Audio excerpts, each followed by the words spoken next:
Hello, welcome to my channel. My name is Emily. This is my channel, Books for Life. If you haven't subscribed to my channel, please make sure you subscribe and hit that like button. So I am finally getting around to filming my 2019 wrap-up videos. I just sat down and figured out my top 5 favorites and my 5 most disappointing reads of 2019. I also figured out like my stats and if I met my goals, and I did like a superlative things. So all of those things are going to be coming out now. Because you read the title, you know that this is going to be my 5 most disappointing books of 2019. I'm not saying that I hated these books. That's not what I'm saying at all. So here's my disclaimer. I just was disappointed when reading these. Like, I thought that I was going to give these 4 or 5 stars and they just fell flat for me. I am not saying that these are bad books in any way, but here we go. My 5th most disappointing book of the year was The Immortal List by Chloe Benjamin. I gave this, I think, 3 out of 5 stars on Goodreads, which is a fine rating. Like, that's an average read for me. It just fell flat. I heard amazing things about this book and I was expecting to go in and give this a 5 out of 5 and it just was lacking. I wanted more from it than I got. I talked about this in my December wrap-up, so if you want more information about my thoughts there, you definitely check out that video. I'll leave it linked above. But I just felt like it was predictable and that there wasn't as much character growth, and I wanted them to talk a little bit more about fate versus free will, and I just felt like it could have been more. And that's it. Like, those are my thoughts on that. My number 4 was The Bone Witch by Ren Chupeco. I have been staring at this cover for a couple of years now. It's been coming up on my Audible, like, this is a book we think you may like. And forever I've been like, okay, I really want this. Like, I really want to read this. So then I spent an Audible credit on it and it was boring. It was way too detailed. She could have cut out a lot. She could have made this 100 pages shorter. Like, she would take, I mean, I listened to it, so I don't know like how many paragraphs it was, but it seemed like it would go on forever, like a description of what somebody was wearing. Which, don't get me wrong, the prose could be beautiful. And her descriptions were done well. Like, you really could vividly imagine what it was she was describing in this world, but because she focused so much on her descriptive writing, I felt like the plot fell flat. Like, it just took us forever to get to the climax of that story. Like, we were just trudging along with the rising action. It's like, okay, are we ever gonna reach the top of this like plot arc ever? And then when we finally do, it was like, meh, we're done. It's like, what just happened here?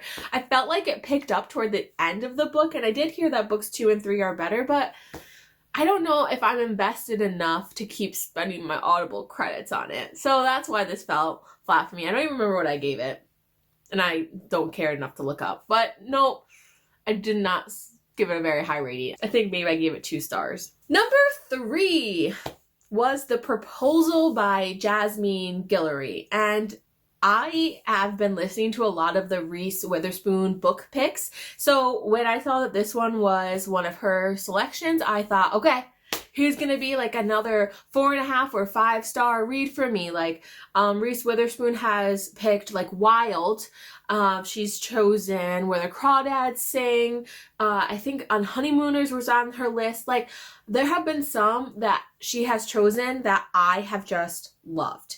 And so I went into this with really high expectations, and then it just fell flat for me. I actually really liked the side characters, like the main character's 2 best friends. I can't even think of their names. I can't even think of the main character's name. I really liked those characters, but I felt like the dialogue was not realistic at times. Not a lot, but at times. It was enough to irritate me. Like, one time, the sister is talking to her brother, and she goes, well, if you would have told me that your friend Alex would be engaged at this point, I wouldn't believe you. And then he responds, yeah, I can't believe my friend Alex is engaged. It's like, what?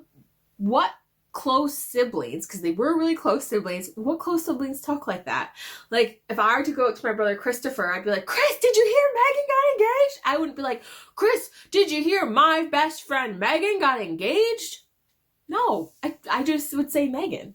So things like that just kind of irritated me. And maybe it's just like so small, but I guess because I was expecting more, and I was really in like a chick lit, like rom-com like type of mood, and it just didn't deliver. That I was disappointed. I think I give this 3 out of 5 stars, which again is an average read. It wasn't terrible. It just wasn't an amazing chick lit book that I was looking for. All right, number 2 would be the graphic novel version of Legend by Marie Lu. I barely even remember this book. I skimmed this. It was my book choice for the one readathon to rule them all. It had the revenge theme. I've never read Legend, and I wonder if that's why I didn't love this. And I also am not like a huge graphic novel fan. Like, I maybe read like 5 a year.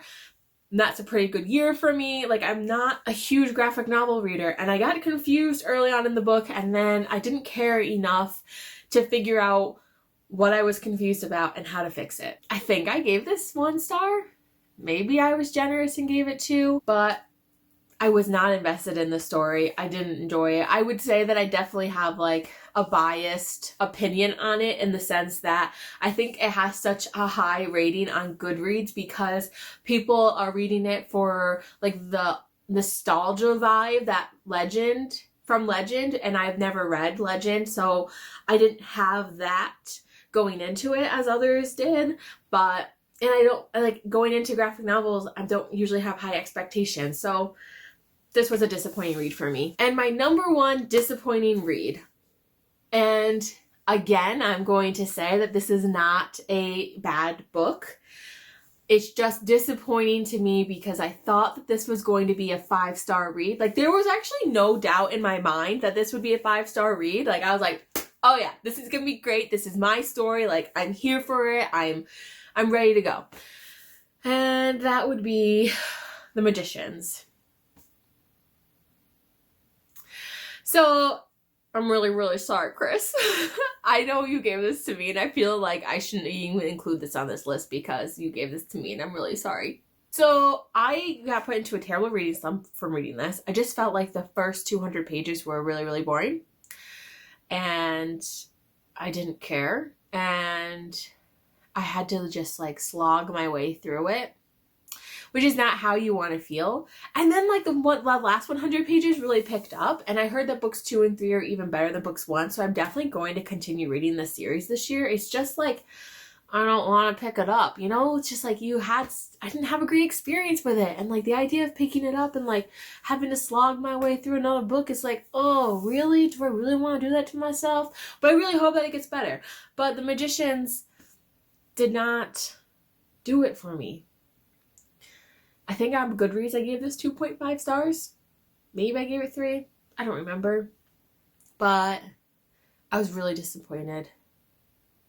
So yeah, so those are my 5 most disappointing reads of 2019. Tell me, what made your list of disappointing books? Did you actually have a lot to choose from? I had more to choose from than I thought. When I sat down and I was like looking through my Goodreads, and I'm like, oh yeah, I forgot about this one. Oh yeah, I forgot about this one. I actually did have to narrow it down. I had probably like 8 disappointing books, which when you think I read 105, 8 disappointing books really is not that bad.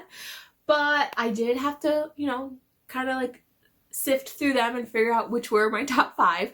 But those are the ones. If you read these books and you love them, I'm not bashing them. I'm really sorry if you feel that way, but I'm not. These were just not my cup of tea. So thank you so much for watching. I hope you enjoyed this video. If you like it, please give it a thumbs up. Don't forget to hit subscribe, and I'll be back with a bookish video soon. As always, keep reading.